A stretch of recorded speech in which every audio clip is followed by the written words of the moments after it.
সবসময় মাছ মাংস খেতে কার ভালো লাগে বলো?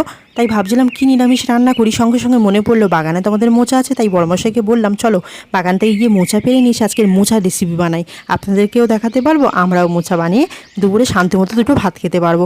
যেমন ভাবা তেমন কাজ, মোচা কেটে নিয়ে এসে আমার বড়মশাই কিন্তু রান্না করতেও বসে গেছে। দেখো সুন্দর করে কেটে নিচ্ছে। তারপর কিন্তু মোচা কিন্তু শরীরের জন্য প্রচুর পরিমাণে ভালো, তাই আপনারাও কিন্তু মোচাটা বাড়িতে বানিয়ে খেতেই পারেন।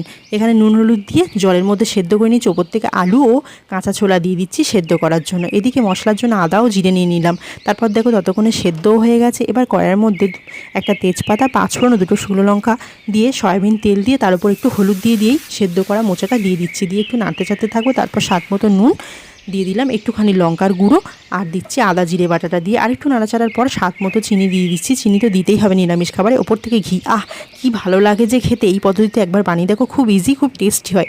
সবাই কিন্তু আমাদের পাশে থাকতে একদম ভুলো না।